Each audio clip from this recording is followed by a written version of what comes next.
Hi dear friend, जैसा कि आप देख रहे हैं एनसीईआरटी मैथ क्लास, जिसमें चैप्टर नंबर 8 को लेकर मैंने स्टार्ट किया है।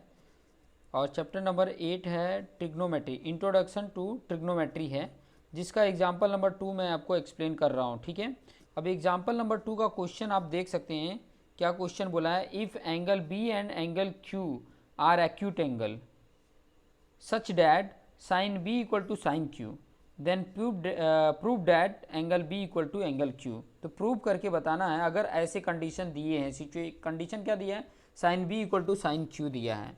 तो देखो, जब भी sin की वैल्यू हो, चाहे cos की, चाहे tan की, चाहे cot की, चाहे sec, चाहे cosec की, तो सिंपल हमेशा ध्यान देना कि जब भी ऐसी बात आती है साइन को लेकर अगर आती है, तो हमेशा राइट एंगल ट्राइंगल को लेकर ही वो सारी वैल्यू लिखी जाती है ट्रिग्नोमेट्री की। तो सबसे पहले तो हम क्या कर लेंगे कि दोनों के ट्राइंगल बना लेते हैं, जिसमें एक एंगल बी आता हो एक ट्राइंगल का, और एक ट्राइंगल का एंगल क्यू आता हो। दोनों एंगल क्या है? एक्यूट एंगल हैं। ठीक है, तो एक्यूट एंगल सबसे पहले तो हम बना लेंगे कि ताकि हमको आइडिया मिल जाए। यहाँ पे सबसे पहले हम बना लेंगे। ठीक है, तो मैं दो ट्राइंगल यहाँ पे आपको बना के बता देता हूँ कि ताकि आपको आइडिया भी मिल जाए। यहाँ पे दो ट्राइंगल मैं बना रहा हूँ। जैसे कि पहला ट्राइंगल आप देख सकते हैं, ये ट्राइंगल है, एक ये ट्राइंगल बन गया। ठीक है, और दूसरा ट्राइंगल सपोज डैट ये थोड़ा बड़ा होगा। दोनों राइट एंगल ट्राइंगल हैं। ठीक है, ये आपका बी हो गया और ये एंगल क्यू हो गया। ठीक है, ये चीज़ें मिल गया, दोनों एक्यूट एंगल मैंने बना दिए। इसका नाम रख दो, चलो ये ए हो गया, बी सी हो गया, यहाँ पर ये पी क्यू, ये आर कर देते हैं। ठीक है, तो ये दो एंगल आपको दिख रहे हैं जो क्या है? एक्यूट एंगल हैं। ठीक है, और गिवन क्या दिया है इसके साथ साथ? और क्या गिवन दिया है?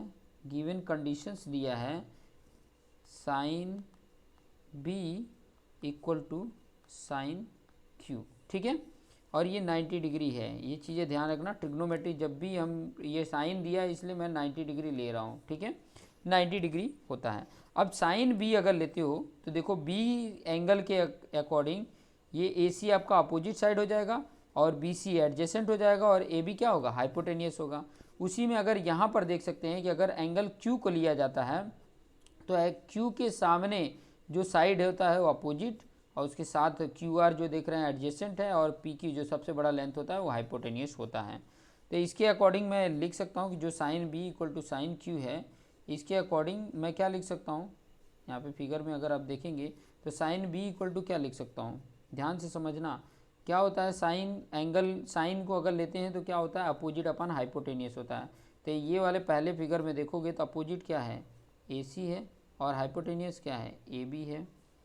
फिर ये साइन क्यू को अगर लेते हो तो साइन क्यू में अगर क्यू एंगल को लेते हैं तो पी आर ये अपोजिट हो जाएगा, और पी क्यू जो होगा वो क्या हो जाएगा? हाइपोटेनियस हो जाएगा। तो ये आपको ये चीज़ें दिख गई होंगी कि साइन बी का ए सी अपन ए बी और पी आर अपन पी क्यू साइन क्यू का है। तो ये दोनों क्या है? एक दूसरे के इक्वल है। हम क्या कर रहे हैं ना कि देखो, क्रॉस मल्टीप्लिकेशंस की जगह पर मैं आपको जो पॉइंट बता रहा हूँ ध्यान से समझना। ये जो पी आर है इस तरफ मल्टीप्लिकेशन में है तो इधर डिवाइड में आ जाएगा। मैं ये क्यों कर रहा हूँ? क्योंकि इन दोनों का रिलेशंस में प्रोपोर्शन में ला सकूं, और ये ए बी यहाँ पर आ जाएगा तो A B upon P Q हो गया। ठीक है, ये इक्वेशन 1 ले लो। ठीक है, इसके रेशियो में के आ रहा है, ये चीज़ें थोड़ा देख सकते हैं। इसके रेशियो में क्या आ रहा है? के आ रहा है। ठीक है, मतलब ए सी इक्वल टू हम क्या लिख सकते हैं? के इंटू पी आर लिख सकते हैं, और A B into equal to क्या लिख सकते हैं? के इंटू पी क्यू लिख सकते हैं। ठीक है, ये चीज़ें हम लिख सकते हैं। ठीक है, तो ये चीज़ें आप यहाँ पर देख रहे हैं कि ये एक रेशियोज तो बन रहा है। लेकिन आप अगर ने 6 चैप्टर पढ़ा है तो ट्राइंगल्स का, जिसने सिमिलरिटी के लिए कंडीशंस बताया है कि उनके साइड के प्रोपोर्शंस और उनके एंगल इक्वल होते हैं। ठीक है, ये कंडीशन है सिमिलरिटी के लिए। तो साइड के देखो, दो साइड के तो प्रोपोर्शन हमने कर दिए, लेकिन तीसरा साइड जो बचता है उसको भी प्रोपोर्शन कर लेते हैं। ठीक है, तीसरा साइड कौन सा बच जाता है? यहाँ पर अगर फिगर में देखेंगे, ये फिगर में आप देखिए, फिगर में अगर देखेंगे तो आपका A C A B P R P Q तो है। ठीक है, बी सी यहाँ पे नहीं है, यहाँ पे क्यू आर नहीं है, ये दो नहीं है, बी सी और क्यू आर नहीं है। तो अगर आप पाइथागोरस थ्योरम यूज करें, मैं पाइथागोरस थ्योरम की यहाँ पे बात बता रहा हूँ। ठीक है, पाइथागोरस थ्योरम क्या है? ये चीज़ें आप लिख सकते हो। क्या लिखेंगे? Using Pythagoras theorem. Using Pythagoras अगर थियरम आप यूज करते हो तो बी सी इक्वल टू क्या आ जाएगा, under root A B square minus A C square. ठीक है, आप ये फिगर देखिए, इस फिगर में बी सी स्क्वायर क्या है, एडजेसेंट साइड है। तो पाइथागोरस थ्योरम क्या होता है, हाइपोटेनियस का square equal to B C square plus A C square होगा, लेकिन बी सी स्क्वायर निकालना है तो A B square minus A C square हो जाएगा। इस तरीके से आप फाइंड आउट करके जान सकते हो। ठीक है, तो यहाँ पर ये बी सी की वैल्यू आ गई। उसी तरह दूसरे ट्राइंगल को अगर लेते हो, आप फिगर बना के रखो क्योंकि मेरे पास फिगर है ऑलरेडी सामने। उसी प्रकार से अगर क्यू आर निकालते हो, उसी प्रकार से अगर आप क्यू आर निकालते हो तो क्यू आर इक्वल टू क्या होगा, हाइपोटेनियस का square P Q square minus P R square, ये आ जाएगा। ठीक है, ये चीज़ें आ जाती। अब दोनों को मैं क्या कर लेता हूँ ना, रेशियो में कर लेता हूँ। ये दोनों को मैं रेशियो में कर लेता हूँ। मतलब यहाँ पर अगर मैं लिखूँ B C upon Q R अगर मैं करता हूँ तो क्या वैल्यू आ रही है, यहाँ पर जो वैल्यू आ रही है वो चीज़ें मैं लिख लेता हूँ। A B square minus A C square, और यहाँ पर है P Q square minus P R square है। ठीक है, अब ए बी स्क्वायर और ए सी स्क्वायर का यहाँ से वैल्यू आप निकाल सकते हैं। ये जो मैंने बनाया है ना, ये वाला, ये अगर फिगर को आप देखेंगे, ये वाले फिगर को, तो अगर मैं ये वाले टर्म्स को करूँ के इक्वल, तो A C equal to P R आ जाएगा और A B equal to P Q आ जाएगा, के पी क्यू। ठीक है, इस फिगर के अकॉर्डिंग मैं यहाँ पे बताऊँ थोड़ा सा यहाँ साइड में। ठीक है, तो यहाँ पर अगर देखोगे तो ए सी इक्वल टू क्या लिख सकते हैं, के इंटू पी आर, और ए बी इक्वल टू क्या लिख सकते हैं, के इंटू पी क्यू, ये लिख सकते हैं। तो यही चीज़ तो मैंने आगे यहाँ पे पुट कर देना है। यहाँ पर जो आपके पास है इसकी जगह पे आपने क्या कर देना है, पुट कर देना है। तो यहाँ पर ए बी इक्वल टू क्या लिख सकते हैं, ए बी की वैल्यू जो मैंने अभी बताया, के इंटू पी क्यू लिख सकते हैं। तो दोनों का स्क्वायर हो जाएगा, मतलब के स्क्वायर इंटू पी क्यू का स्क्वायर, माइनस ए सी को क्या लिख सकते हैं, के इंटू पी आर होगा तो K square into P R square, अपन ये तो वैसे लिख दो P Q square minus P R square.